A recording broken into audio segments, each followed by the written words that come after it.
Welcome to the Successful Nonprofits Podcast. I'm your host, Dolph Goldenberg. Now, before we get started with the topic today, let me first just share with you a little bit about what's been going on at my household. So, maybe about 6 or 8 weeks ago, we sold our home. We had planned to move into an apartment because we're thinking about maybe leaving the country sometime in the next couple of years. And right now seems like a really good time to sell a home, but not a good time to buy one. So we sold our home, we moved into a lovely apartment that we both really liked.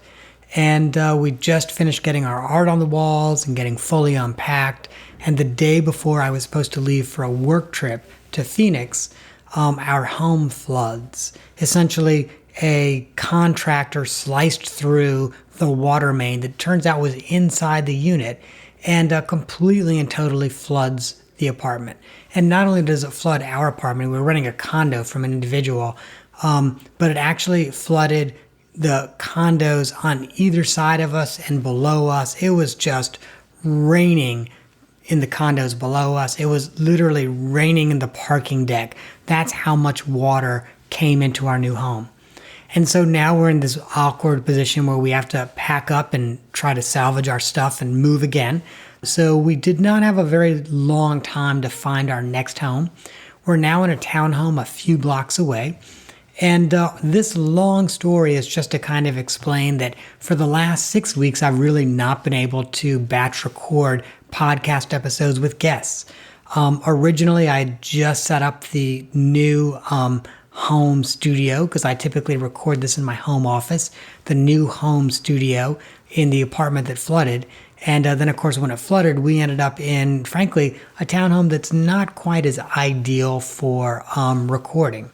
So I'm working on trying to figure all of that out now. So long story short, the next several episodes are going to be solo episodes. I essentially had to cancel our batch recordings in April and in May.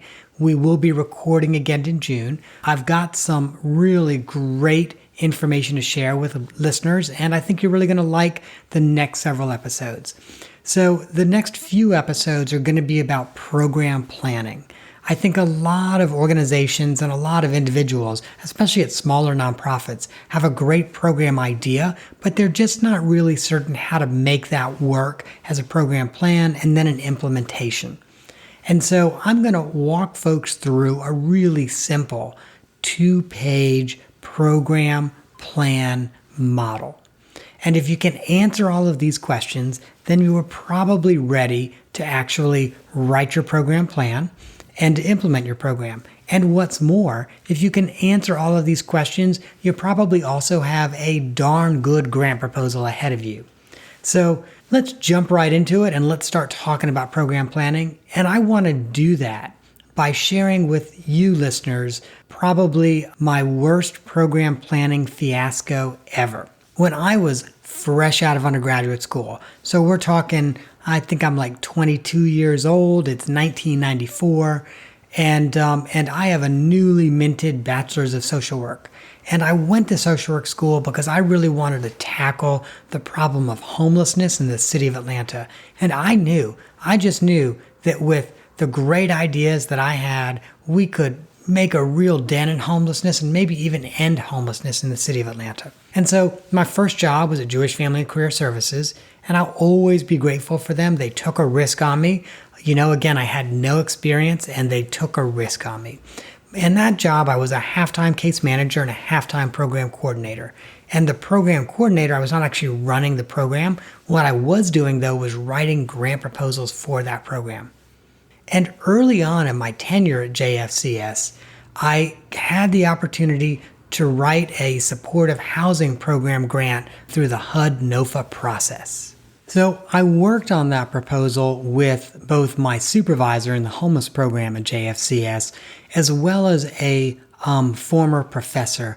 I used to joke she was the only professor that ever gave me a B in both undergraduate and graduate school. Every other professor gave me an A, but she was a tough grader. And I got a B in her class. And so I knew that she was the person that I wanted to go to because she would really critique my proposal as well as really critique my program design and help ensure that we had a strong proposal and a strong design. And so we essentially put together a program with 3 parts. The first was kind of like an outpatient group or series of groups for people who are substance users. The second component was a family preservation for homeless families. And the third component was some domestic violence intervention. So we put together these 3 components.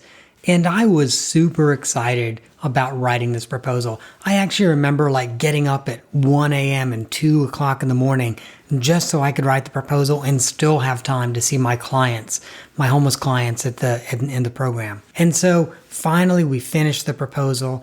We sent it into HUD. And by the way, these are the olden days, so nothing was submitted electronically. We're talking binders. That's right. We essentially UPS'd binders up to HUD. And, as I look back on it, I think my supervisors and my former professor and even my executive director probably thought that this was a good opportunity for me to write my first federal grant proposal, but we're not expecting that it would actually get funded. So as you probably know, with most federal funding, we did not hear back immediately.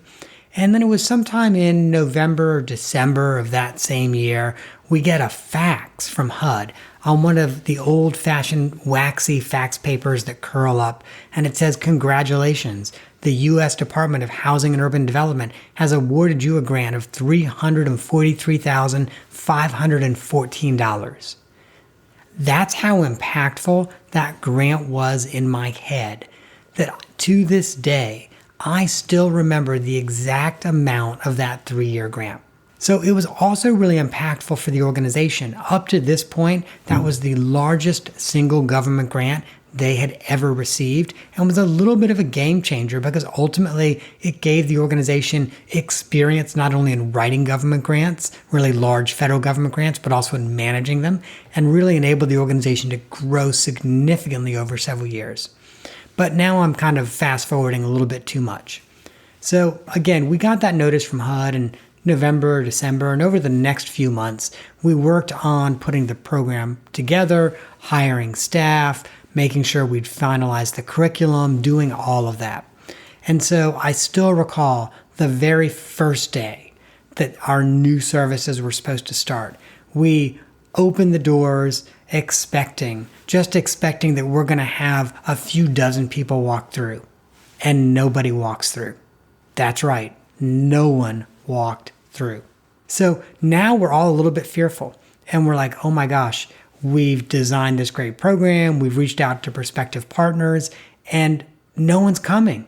So we essentially spend that afternoon calling our partners who are supposed to be referring to us and saying, hey, we've opened up. Please make sure you send people tomorrow. We open the doors the next day and guess what? That's right. Nobody showed up again. So at this point, I'm starting to panic.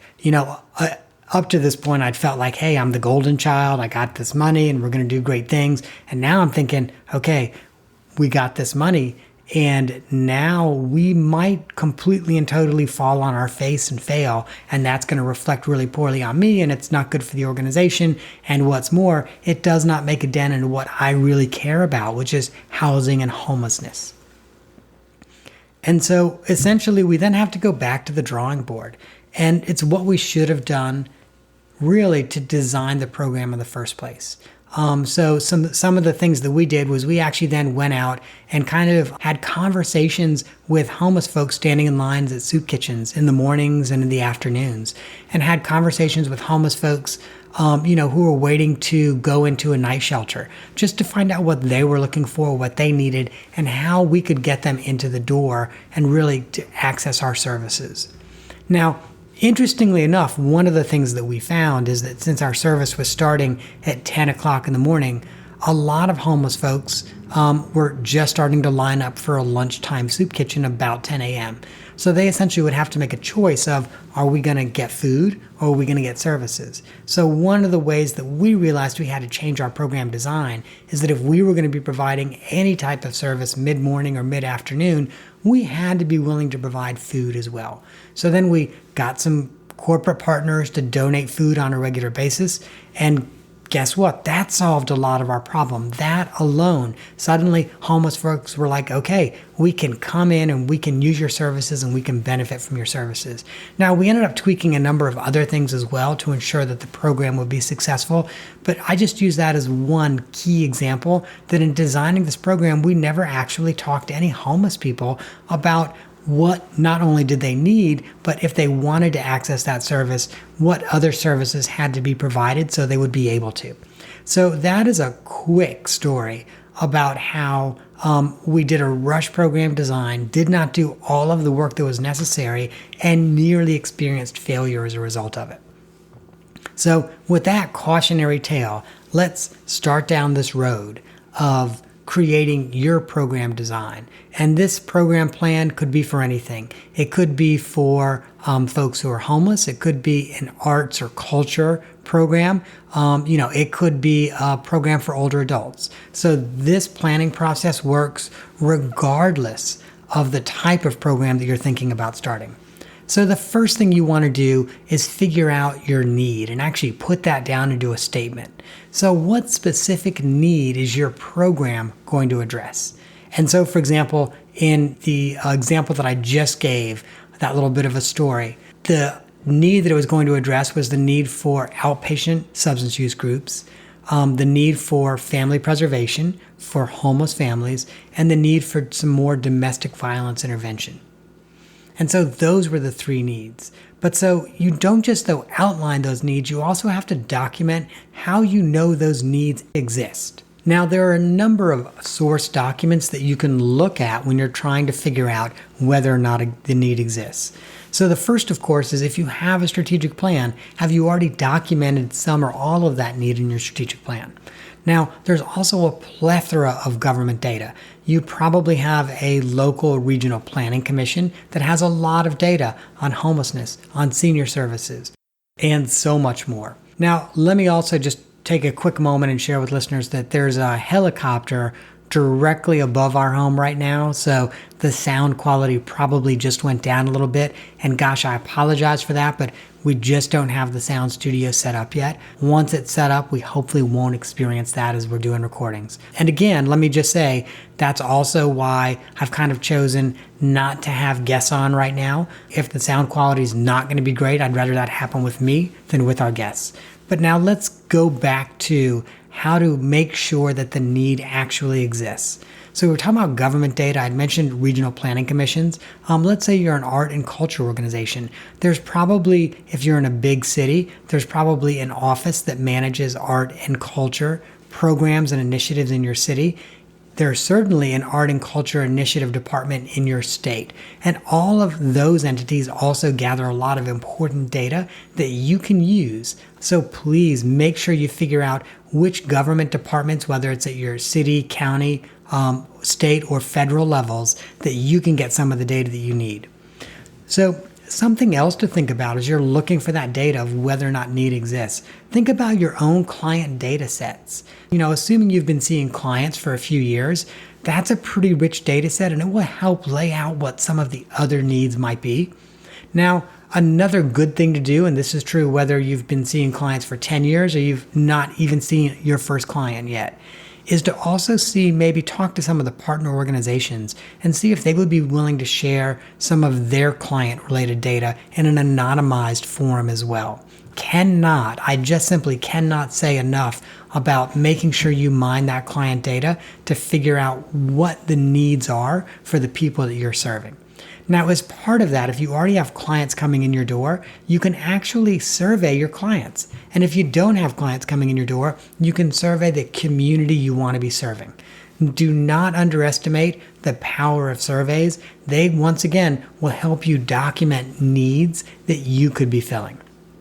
And then the final two that I want to mention, make sure that you do an academic research literature survey. You can often find really great data. It may not pertain to your community, but what it will do is it will, without a doubt, show that your need is not unique and has been experienced elsewhere, and that there are successful models out there for meeting and addressing that need. And then, of course, the last piece, and this kind of touches back on where we had to go out to soup kitchens and talk to homeless folks. Don't forget the anecdotal data. Talk to the communities you're going to serve or the people that you may be serving and ask them what they think. Ask them, hey, what's the need? And then, of course, you have those follow-up conversations as well as you're moving through your program plan. Okay, so once you've identified the need, then you kind of have to have a sense of what program or service are you going to propose. So the need might be great, but your program or service, especially early on, should probably be pretty narrow and pretty focused, right? So, so as an example, if I had it to do over again, I probably would not have written that 3-part HUD funding request. I probably only would have done one part. So I probably either would have chosen family preservation, or I probably would have chosen substance use groups to help people kind of kick their addiction. So I would have done that because one of the things that we found is doing all 3, the staff were much more stretched, our focus was much more stretched, and our marketing and outreach to clients was also just an elastic band that was nearly at the breaking point. And so, again, as you think about your program or your service, your need that you've identified may be very broad, but try to make sure that you narrow it down to something that is almost laser focused. This is the one part of that need we are going to address. Now, in a few years, you might want to add something on, or maybe even just a year or two, you might want to add something on, but start with the very specific. Now, once you have a sense of what program you actually want to offer, now you kind of have to decide, do we want to start a program planning group? And that's a group of individuals, could be staff, could be volunteers, could be board members, could be some combination of all of those, who are going to be helping us really plan this program. Now, as I think back on that HUD proposal, I had a very small program planning group. Right. So I had a former professor from college and I had my program director, and they were kind of each giving me feedback. And then I was doing a lot of the legwork. Once again, if I had it to do over again, I probably would have pulled in maybe a board member with some subject matter expertise in homelessness. I probably would have pulled in maybe a couple partner organizations who I thought would really be working closely with us in implementing this program and referring clients to us. And then that would have divided the work up. Maybe I would have not have had to get up as many times at 2 o'clock in the morning to write the proposal because other people would be doing some work. But it also would have been bringing in additional perspectives and asking additional questions. One of the reasons why we had no clients come through the door when we first opened on that very first day and on that second day is because we did not have anyone asking enough of those tough questions to really ensure that we had a tight program design and that we had a design that was going to be effective and that was going to work. So personally, I'm a fan of the program planning group. And if I were going to start a new program today, I would not dream of trying to start one without first putting together my program planning group. So now, once you get that group together, then you kind of sit around the table, and let me say, they probably are going to want to contribute to some of the needs assessment as well, but you share your data on the needs assessment. You ask them where there might be gaps and holes, and then they'll help you fill in on your needs assessment, which means you'll have an even stronger needs assessment. And then you also ask them to help you refine that laser-focused programming that you thought of. So, essentially kind of what I'm saying is it's really important to go into this process not wed to, okay, I am only going to do family preservation. I am only going to do family preservation. You might need to step into this process being open to, okay, maybe domestic violence intervention is what we need to be doing with our homeless clients. Or maybe substance groups are what we need to be doing with our homeless clients. And so, again, be open in that process. But once you and your planning group have finalized the statement of need and also have focused in on that very precise program that you want to offer, now is the time to start working on the logistics. And so that's everything from, I'm just going to kind of list these off. Staffing, how many people are you going to serve? What staff do you need to do that? What will their roles and responsibilities be? Where will you be doing this? So do you need a new facility? Can you do it in your existing facility? Can you maybe use a partner's facility? So think about location. And then, of course, you've got all of the logistics that roll into the service and the location. So what time? Are we going to serve refreshments or are we not going to serve refreshments? Are we going to help people with bus passes, or are we going to provide some type of a dial-a-ride transportation so folks can get there? You've really got to think through all of those logistics. They are going to be critical, just absolutely critical to making sure that you have an effective program that people want to access. Now, don't forget outreach. It's super important that as part of your program plan, you figure out how you're going to actually reach out to your target client or your target community. And so, in some cases, like for example, what we found in 1994, our best outreach was when we took our social workers and went out to soup kitchens and, went and hung out on the lines of folks waiting to get into knife shelters. We found that was our best outreach. Obviously, that's not going to be the best outreach for everybody.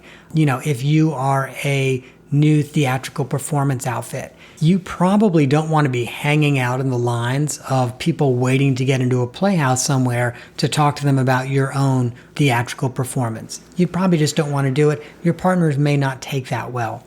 So again, really think through the outreach, what's appropriate for the demographic groups that you're trying to reach, as well as for the communities that you're trying to reach. So you've heard me talk about partners throughout all of this. You've also really got to think through who are your top partners, what role are they going to play? Do we want a memorandum of understanding or an agreement with each of them in terms of what they're going to do in the relationship, what we're going to do in the relationship, whether or not there's going to be any exchange of money for it? And it's best for you and your prospective partners to iron all of that out before you actually launch your program. After all, it's really easy for a prospective partner to say, yeah, sure, we're going to help you with this. But when you actually put it down on paper, what are you going to do? What are we going to do? That's when people take it really seriously. And it's also when our partner organizations make key decisions of whether or not they have the capacity to partner with us on it. So some other things you want to look at, obviously you want to look at both your legal compliance as well as regulations. And so, for example, if you're going to be serving food, do you need to get any type of license with the health department?